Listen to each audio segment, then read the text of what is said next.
In today's video, we get to review the Tyfer Sous Vide Station, quite possibly one of the most advanced sous vide stations on the market. And if you're not familiar with who Tyfer is, Tyfer's got some pretty cool products on the market today. They've got wireless temperature probes, which we've featured here on this channel. Of course, they have the Sous Vide Station, and they have air fryers and other things that have really made a great impact in the culinary scene. But when they first reached out to me, they didn't have a single product on the market. About 3 years ago in March, I got an email from Tyfer asking for a collaboration. Now at this time, the Sous Vide Station would have been their first product. It was still under development and hadn't been released yet. And I got to see some very premature blueprints of that particular unit. But at that time, we were deep into Celebrate Sausage, incredibly busy, and that collaboration just fizzled. Well, 3 years later, they contacted me again, and of course I said yes, because I had to see the finished product. The blueprints of the original looked absolutely amazing, and we're going to be unboxing that right quick. I'm going to show you, and then we're going to talk about it. And honestly, I don't know what we're going to cook in today's video. I think we're going to find something from the Tyfer Sous Vide Station and give it a cook, something quick and easy. Let's see what happens. Yeah, let's take this apart. Very well done.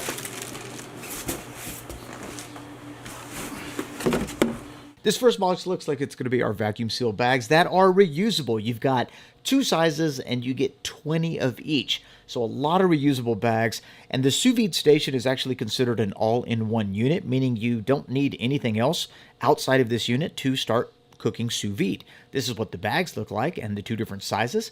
I think that should accommodate most things. The second box has the handheld vacuum sealer and a few weights with a ruler on each one of those weights. This handheld vacuum sealer feels solid, sturdy, heavy duty, so do the weights. And this just clamps onto the bottom of the bag to keep the bag submerged during the cook. It looks like in this box, we're going to be pulling out the external circulating tower. This is going to be the brains of the operation. And then finally, there's the double-walled sous vide container. We push it up against the tower and then lock it in by pressing it down. Super easy. The wireless vacuum sealer gets stored on the right side of the unit where it's held in place magnetically. While it's in that spot, it's also going to be charging wirelessly, so it'll be ready for you to use whenever you need it. As I power the unit on, first thing that I notice is this monstrous 12.3-inch screen. Absolutely huge. You've got the manual mode, which is what we're messing with here. You can change the temperature and the time. So if you don't want to use any preset recipes, then you can just operate it from this screen. But right here on the left-hand side, there's an icon with a chef's hat.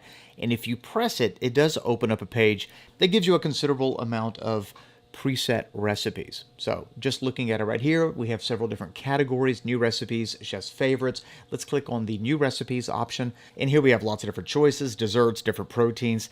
And what's cool about this is that if you're new to sous vide cooking, this takes all the guesswork out of it. I mean, literally, video tutorials, step-by-step instructions, perfect results. Okay, now we have the, ooh, what is that? Street corn? That looks good. I've never had street corn sous vide. Let's give it a go. A pretty big benefit of having such a large touchscreen display is that you can put so much information on it. I mean, you've got a lot of data here. If we press the play button on that video, we're going to get a video tutorial outlining each one of the steps on how to make this recipe, which is pretty sweet, like I said, especially if you're just getting started. Right here in the middle, you just get very basic information regarding the cook, how many servings, all that stuff. And then on the right-hand side, you get an actual recipe, a list of ingredients. When we hit next, it then takes us through the process, and each one of those steps also has a video tutorial in the event that you have any questions. So right now, we need to get water into the bin and then heat it up. Right here, our temperature is already preset. We don't need to worry about figuring out how long to cook it or at what temperature we need to cook it. So let's get the water into the bin and then proceed with the next step.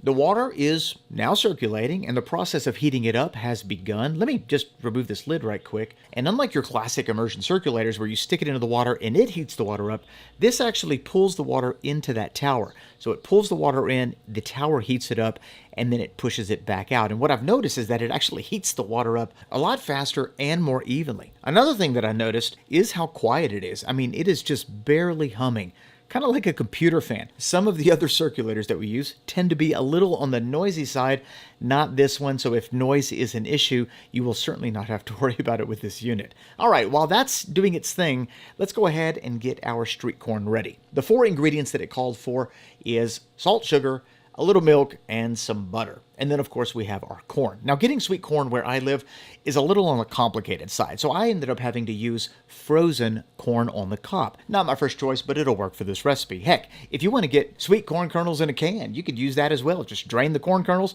and then stick them in the bag along with the rest of the ingredients, and it'll still be pretty great. All right, so let's get everything combined by placing our corn in the reusable vacuum seal bags.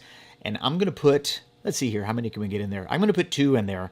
I can probably put maybe all 4, but in this case, it doesn't really matter. The bags are great, they're reusable, they're heavy duty, and so I am going to use a second bag to put the other 2 in. So as far as the ingredients go, we're literally just going to splash them right into the bag. In goes the milk, then the butter, sprinkle the sugar right on top of that corn, same with the salt. I gotta admit, I'm feeling super lazy about today's recipe. Incredibly easy. All right, let's get this bag sealed up. So 1 quick press on the wireless handheld vacuum sealer, humming along. I'm actually just going to fast forward this, but when you remove it, if you happen to have any liquid come out the top, don't worry about it. This is connected by a magnet. It's very easy to remove. You could just dump out the little bit of liquid that was sucked through that bag, and you are good to go. And so bag number 1, sealed up, no problem. That looks great. Time for bag number 2, and we literally did the exact same thing. Both bags have the exact same ingredients. Let's get this onto the table. So those 2 little clamps, those weights, will clamp onto the bottom of the bag to weigh the bag down. And I did notice that they are a little sensitive, so they tend to fall off a little bit. But if you're careful, you can get them to clamp on and stay there. And we are now officially at our target temperature, 192 degrees Fahrenheit. The instructions are telling us to place the bags into the water once we hit our target temperature. And that's exactly what we're going to do. And we're just going to close the lid. Love the way the lid fits. Very secure fit right there. And that's going to reduce, water evaporation if you happen to do a long 24 or 36 hour cook. We're going to hit the start cook option, and we now get a 35-minute countdown.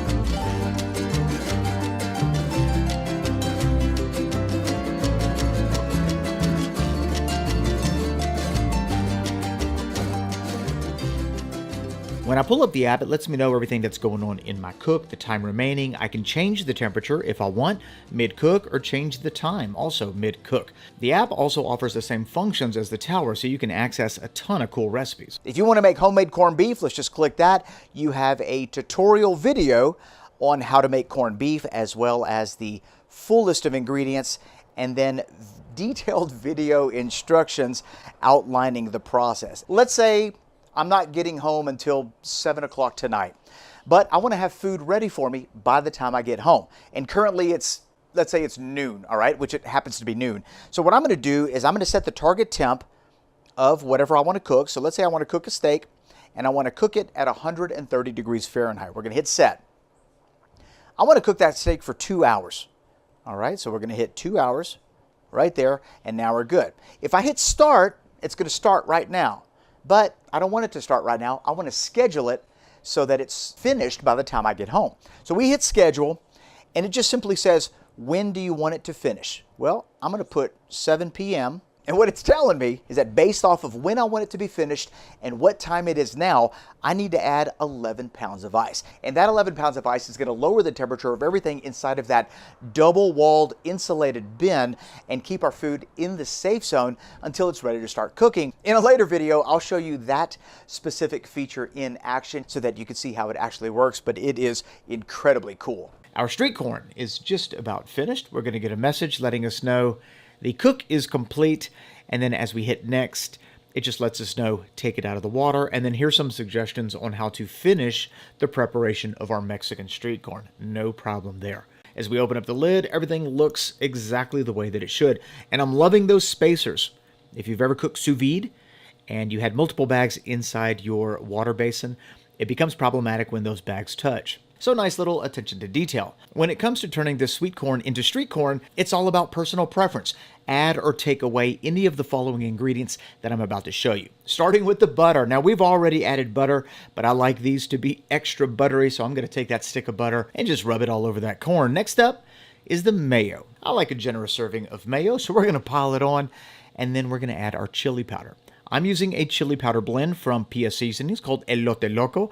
This is their street corn blend, but if you want to use tajin or chipotle powder, ancho powder, even a little bit of cayenne pepper, not too much, that'd be okay. We're going to add a little cheese, and if your elote is going to have cheese, traditionally it's going to be the cotija cheese. If you cannot get your hands on that type of cheese, then a good substitute would be an Italian parm, a pecorino, or even a grana padano, depending on what flavor you're going for. Now you can roll your street corn in the cheese, coat it really good, or you can just sprinkle it on the top, just depending on how much cheese you want. I'm going to coat the top of them and give them a little twist. And then finally, the last ingredient is freshly squeezed lime. This is going to seal the deal, the complete package. We now have our Mexican street corn. Let's eat it.